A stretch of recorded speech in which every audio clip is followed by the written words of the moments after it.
ERA Global is the place, is the destination. If you're looking to distribute your product, if you're trying to find a way to scale and get global impact and get global reach for your product, you have to be here. This event can change your life. So don't miss it. Make sure you come here. And guys, come to the show. Don't miss it. This is the place to be.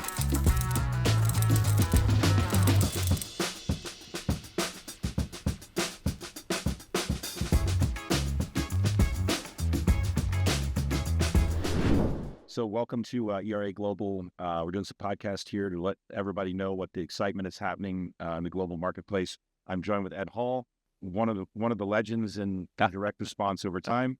We just want to talk about a little bit about what ERA has meant over the time and the importance of this event as far as people being able to get their products literally distributed globally around the world. It almost feels like a secret, but it's a really important secret. So I've been coming since 2001.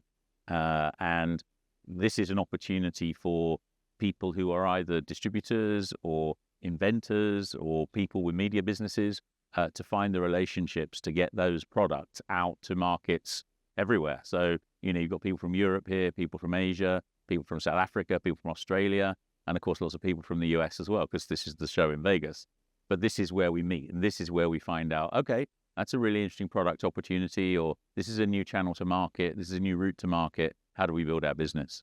Well, I think it's important, like when we start to think about where we are in an industry, right? Not only when you look at what's happening with tariffs across the country, across the U.S. and how that's affecting global distribution. Yeah, it seems like getting your product spread to more countries is now more important than ever before. Oh, I mean, with an unstable market, and I think we'll stick clear of politics, but nonetheless, it's very clear that from a trading point of view, the world has become more stable, and certainly less predictable. And when you've got the potential imposition or removal of tariffs, at the stroke of a pen, then being wholly dependent on a market where that can happen, that's a high risk strategy. So you make that risk less, you mitigate for that risk by making sure that you're available in more markets. And then if you get hit with tariffs, that's only going to hit a proportion of your business. But, it's still true, as it's been for the last 25 years, that getting into those other markets also grows your business anyway, and it stops you being recession proof. Dollar goes up and down. There's lots of other variables as well as tariffs in a market. And the better spread you are across the globe, the better you are, going to be able to deal with those ups and downs. The diversification is obviously huge, right? When you're able to spread the opportunity and get your product into more places is big. Even now, I think as we start to think about how technology is also changing, not only is the global political climate and tariffs affecting trade, but as well AI coming into it and the ability to put marketing in languages far and wide is really changing the dynamic of how you can get your product distributed. Well, I mean, you can learn the lessons of how to get into new markets really quickly using AI. There's still a lot of AI is still not being used by people for the really basic, obvious stuff like research. How do I get my product into Europe? Who are the big teleshopping people in Italy? How do I get my stuff into Francophone North Africa? Questions that before would have been expensive. Now you can get the basic research done. It won't be perfect, but it'd be pretty good. But that will start you on the process. But then, you need to create the content in those markets. You need to work out how the product needs to be localized if it does for those markets. You need to work out how you're going to distribute. Do you have a logistics model where you find one European hub to service all EU markets? In which case, where are you going to put that? There's some really interesting market opportunities there. So, a lot of the stuff used to be secret. You had to know the right people to know the answers to those questions. And of course, AI had a huge leap forward in that. But it's also a way to then access those markets. And, the ability to do stuff in multiple languages, the ability to do subtitling, the ability to cut clips to the right duration for different platforms, and repurpose stuff to create adverts which are more or less video, more or less, graphic based for different platforms. Does it get it right all the time? No. Do you need a human editor to, get eyes on it? Absolutely. But can you do stuff at a speed and in multiple languages and in multiple markets in ways you couldn't do before? 100%. I think as well, I think the big challenge that most people face when they're trying to get the product, the U.S. has been the dominant, like this. If I can make it work in the U.S., then it goes else. Now that's a little different. Now we're looking at it saying it should go everywhere across the board. But I think the bigger problem is really understanding the right people. And yes, you can search them and you can find them online, but really a place like ERA Global and the Global Launch Summit is really about being able to come and meet with all of the countries at one time, with people that already have the distribution in place, people that already have the tools in place for you to be able to get your product into retail, to be able to properly distribute it in marketplaces around the globe, to be able to deal with the e-com logistics, to be able to deal with the taxation logistics and import-export logistics. Those are all, I think, hugely complicated problems that the market, as the marketing barriers drift away and the motivation to go elsewhere because of, maybe prohibited cost basis is changing in certain markets. But you really have to know the right people, and that's really what this. Well, because one of the things that AI and this easy way to research and do stuff, one of the risks that brings is that you start to try to do stuff yourself. Yeah. And it's not always good, because other people have already learned the lessons. So, if you want to go and start selling your product in France or Spain or Greece, South Africa or Nigeria, where we operate, if you just decide to learn the lessons from AI and go and sell your products in Nigeria, I wish you all the luck in the world. But we've been doing it now for 5 years. So if you want to bring your product into that market, come and talk to us, because otherwise, AI isn't even close to telling you how to deal with the variables in that market. Well, let's talk about Nigeria. One, who do we talk to? Who do we call? And then let's talk about the size of the market. And because I think for me, it was really eye-opening to realize when you start to think about the global market and you look at the U.S., and a lot of folks that'll see this will be in the U.S. When they look at the markets in the U.S., and you're like, well, America is a giant country, right? 320, 360 million. I don't know the numbers anymore. But when you start to aggregate Europe to that size, and then you take a place like Nigeria, how many people are in Nigeria? Well, 230 million or so. I want to pause on that one for a minute. 230 million people. It's the most populated country in Africa. So it's the biggest population, the biggest GDP in Africa. And it's a large country physically as well. So it's a huge potential market. Now, of course, the wealthy part of it is a smaller proportion. The middle class is a smaller proportion, but it exists and it's there, and it has multi-channel television and it has the internet.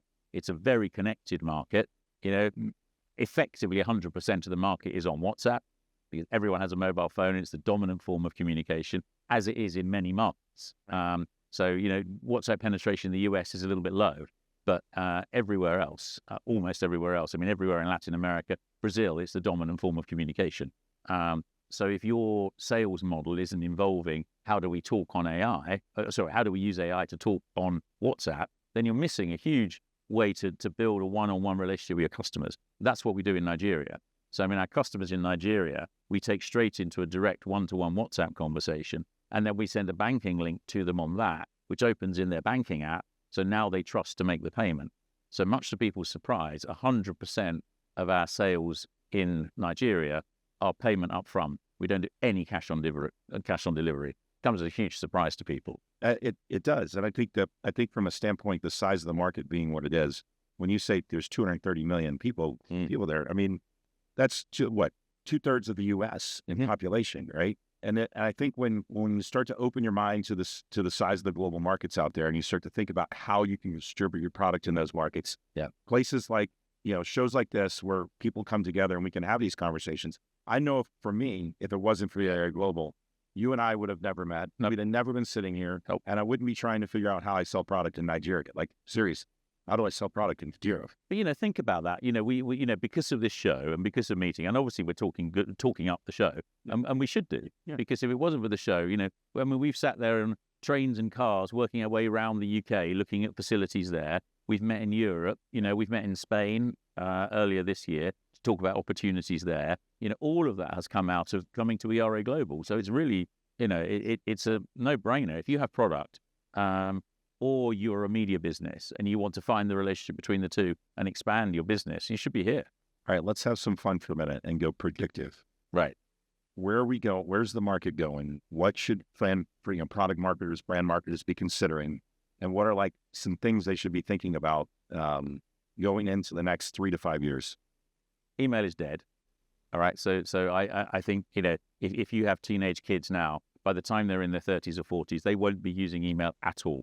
All that communication now comes through chat in different platforms in different ways, whether it's the relationship people have with Teams, or whether it's now through social media, whether it's through WhatsApp, Signal, Telegram, wherever that chat is. So the idea of sending someone an email and someone waiting and opening an email and then opening attachments to an email is antiquated. It's a moment in time.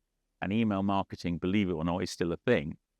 But, but that shift from that into how am I going to have a one-on-one communication? I don't believe the person that sent me an email from a jewelry channel, it knows who I am. Right. I don't believe they know anything about me. And most of the time they come from a do not reply at email. I can't even reply to the email.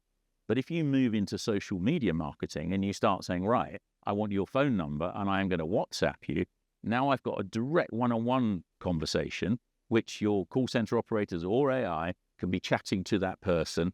We can target the video messages to them. We can learn individual stuff about them, can look at their social media accounts and start to have direct targeted marketing instead of sending them an email, And we've all seen it. End of the month, people trying to boost the sales figures. All right, just send out some more direct mail, send out some more direct emails. And it has an impact, but that impact is going down and down and down and down. And the answer to that is get your communications with your customers into social media and chat. And if you're not doing that, then all you get is decline. I think it also changes the way you communicate in general, right? Because when you start to think of the one-to-one communication, even like when we're casting talent or we're putting somebody out there and we're saying, who can handle this communication the right way? Well, we're looking a lot more to social presence, a lot more to people who understand that one-to-one engagement that happens when you're in a small screen, right? Yeah. And I think that one-to-one engagement goes beyond that communication of getting them to actually convert and transact. And I think that's what you'll see, to your point, happening globally. It's not just isolated here. That same communication, those same challenges need to be affected around the world. But you have to aggregate audiences. And the truth is that was always true. But in an established TV market like this, you use an agency to do it. But actually, you were always aggregating your TV audiences. No one ever just bought TV. They bought TV on 1,000 cable networks. It was bought here, aggregated, sold, resold, bought, aggregated, resold. So when you talk about the influencer market, for example, and trying to build your audience that way, it isn't different. It only feels different because you're not using a single agency to do it for you. Yeah. But actually, it was always true. You never bought television by just buying a single national set, unless you were buying the Super Bowl. Yeah. I think the challenge now, though, the challenge we all face with in the market is you start to think about it and you go, it's more distributed, it's democratized, if you will. More people have access to be able to get to you, to sell you things. But it also means you're getting smaller pieces of the pie, right? Yeah. So the pie is not as big when you're grabbing it. So now, to your point, yes, you have to aggregate across broadcast and television and CTV and OTT. And you have to think about like what you're doing in social and how you're engaging and what content layers you're making for your organic content layers on YouTube and how you're cultivating these audiences that are rabid fans of your brand and that are believers in your product. I think that's the great challenge and the shift for a lot of direct to consumer markets now, because they're used to like, hey, I put it out there, I get a return. That's how easy it is. It's not until... But that's content. This is a content issue too, because if you go back, there are still meetings today happening with people saying, have you got a 30-minute show? And that's the extent of the conversation. Not, do you have 1,000 social media assets to support it? Can I have the raw stuff that was used to make that show? Yeah. And it's like, oh, no. We don't have the graphic assets for that. We don't have all of that. Right. Well, then what the hell are you doing?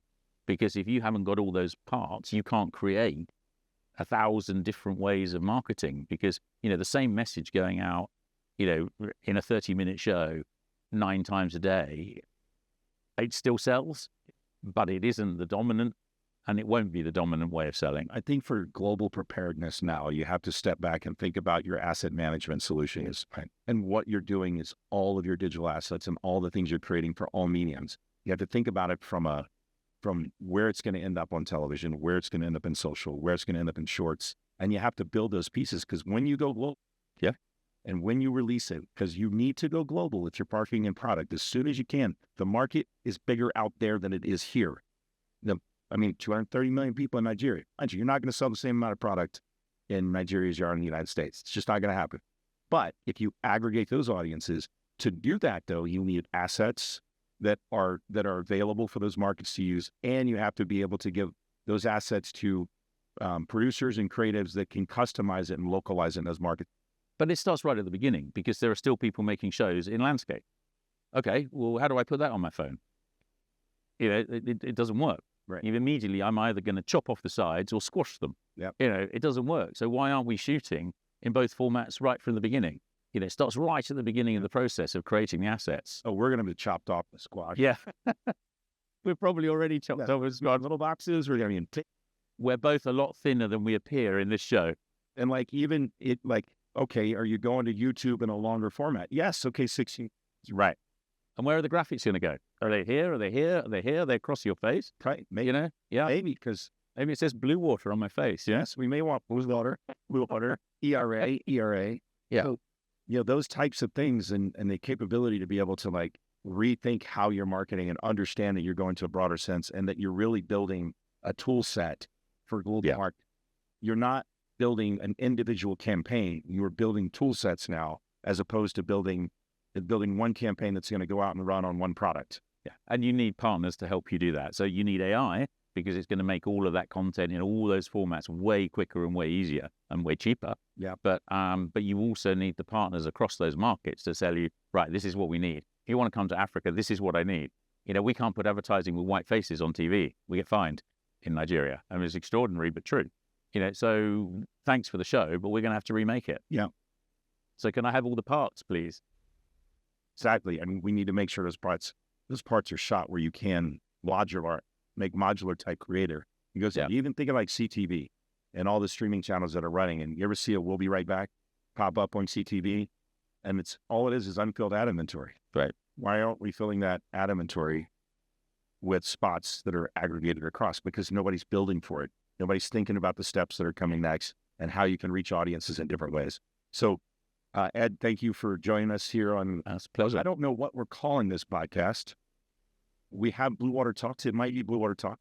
ERA Global Talks. It could be ERA Global.